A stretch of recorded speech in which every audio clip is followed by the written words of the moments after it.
Good afternoon. I'm Israeli government spokesman Avi Hyman.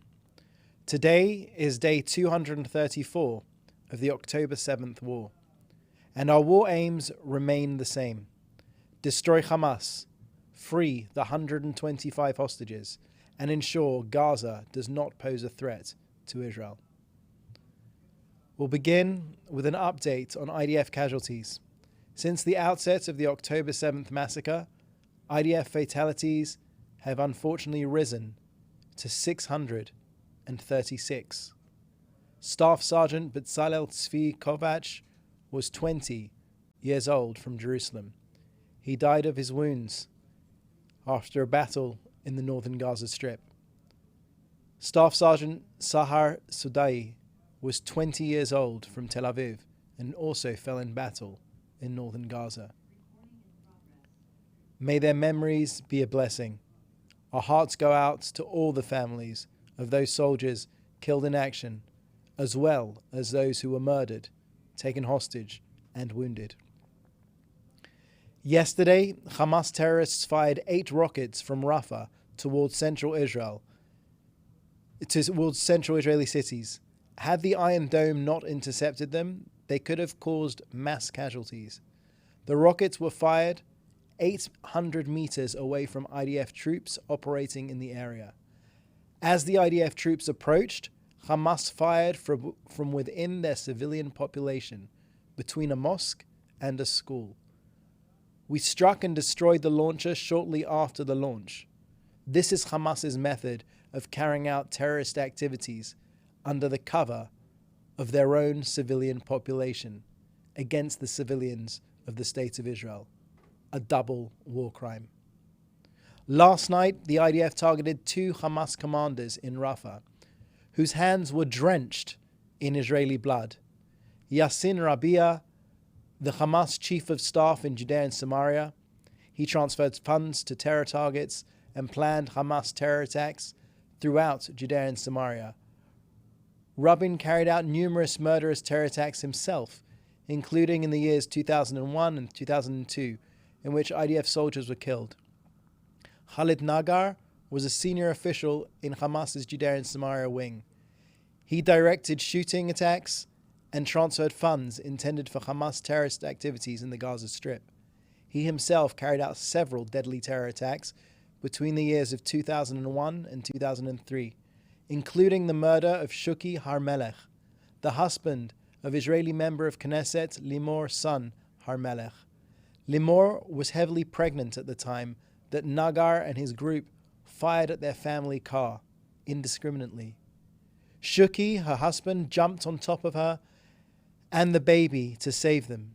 He was tragically killed.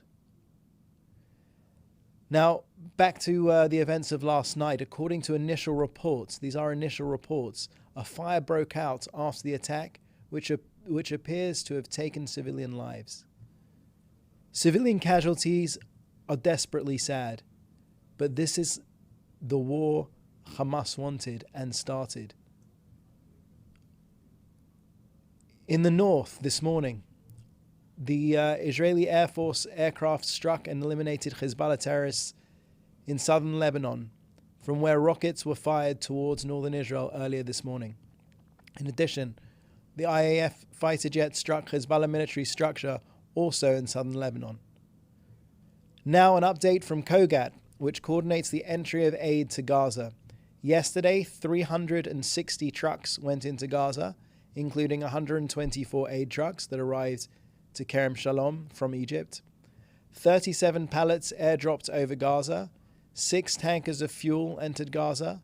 Last week, 1,981 trucks entered Gaza. Excluding UNRWA, the UN agency sent in 284 trucks. As Kogat confirms, only 7 were from UNRWA. We're at a loss to understand that everybody else seems to be able to send supplies to Gaza. We ask the simple question, maybe the problem is with UNRWA? That's the end of our briefing for today. I'll ask that you put your questions and your outlet in the chat box, please. Thank you. 3 questions from Dan Williams at Reuters. What is Israel's explanation for the mass casualty event at Rafa? Did the IDF use 2,000-pound bombs of the kind US warned it might stop supplying? And has Israel briefed the United States on this incident? Dan, I can say what I just said, which is paraphrasing the words of the IDF. If you want more information, I'd ask you to check with the IDF spokesman's unit. It is still under investigation. The target of that attack, it was was against those two Hamas henchmen. I'd ask you to ask the IDF for any additional information. Thank you. Further question from Dan Williams. Did Egyptian troops shoot at or exchange fire with the IDF in the Rafah area? So again, that is, I've seen those reports, but that would come under ongoing operational activity, potentially, and it's definitely a question for the IDF. I have no comment currently. Thank you. Question from Joel Pollack at Breitbart News. Given that Hamas uses civilians as human shields, is it reasonable to expect that more civilians may be killed as Israel gets closer to the Hamas leadership in Rafah? Thanks for the question, Joel. Hamas does its utmost to ensure civilian casualties on both sides. If they're not purposely shooting at Israelis or doing what we saw on October 7th, which is what they wish to do in the future, plowing through our borders, raping, killing entire families alive, then they are fighting from within their own civilian population. Shooting at Israel, at Israeli civilians from deep within their own civilian population is a double war crime. It's what Hamas has become famous for. We will do our utmost to go after Hamas. Our fight is with Hamas, not the people of Gaza. We'll do our utmost to go after Hamas and avoid civilian casualties. To date, we've moved over around a million Gazans out of harm's way from Rafah elsewhere to the north, to north of Rafah, and we will continue to go after Hamas while avoiding civilian casualties. Thank you. Question from Jim Williams at Zenga International News Service, Washington, D.C. The U.S. State Department reported that CIA Director Burns would be returning to the region this week to try to restart hostage release talks. Are you aware of any formal talks starting up again this week? So as we've said from day one of this war, we will do our absolute utmost to bring home all of the hostages, every last hostage. Now, for that to be achieved, we will need to keep military pressure up on Hamas, which we are doing in Rafah and elsewhere. We will need to continue to go after Hamas while using all of the diplomatic channels available to us. We've learned from the last major release of hostages, where we got over half of the hostages back, that if we don't keep up the military pressure, Hamas feels that they don't have what to lose, then it's a lot harder on the diplomatic channels. So we will continue to use all diplomatic channels. We will not be negotiating in the media. We will be negotiating behind closed doors, and we hope to see all of the hostages released to their families very soon. I'll reiterate our message to Hamas, which is that this war could end today if they unconditionally surrendered to Israel and released all of the hostages.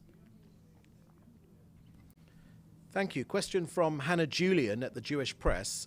War Cabinet Minister Gadi Eisenkot said today that Hamas is regaining strength and that the fighting will continue for years. Is that the assessment of the government and the Prime Minister's office?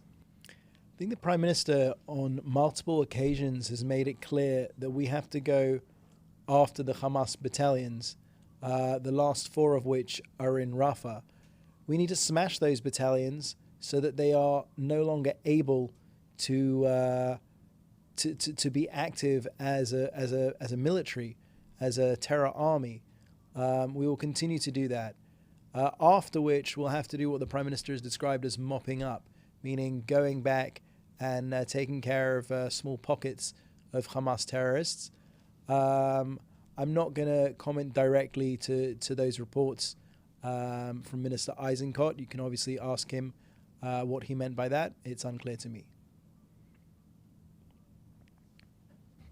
Thank you. Question from Fred Ager from Interplanetary Television. Israel's chief military advocate Yifat Tomer Yerushalmi condemns a very grave IDF strike on Rafa, claiming it killed dozens of civilians and is conducting an investigation to the fullest extent. In open inverted commas, the IDF regrets any harm to non-combatants during the war. End quote. Do you have any updates on the investigation of this strike? So I think we've already spoken about this. We went after two Hamas commanders responsible for many attacks in Judea and Samaria and Gaza, but predominantly Judea and Samaria. Shooting attacks like the one that I spoke about, but sadly in recent weeks, in recent years, we've seen many of these shooting attacks across Judea and Samaria. They were drenched in Israeli blood, these two individuals. According to initial reports, a fire broke out after the attack. These terrorists were hiding underground, and it would appear that there were civilian casualties. We're looking into this. I will say that it was definitely grave. Any loss of life, civilian life, is grave and is awful. We seek to go after Hamas and limit civilian casualties, and we will investigate if an investigation is needed. This is an unfolding story. Thank you. That was the last question. Thank you very much. We'll be back tomorrow at 3:30. Thank you.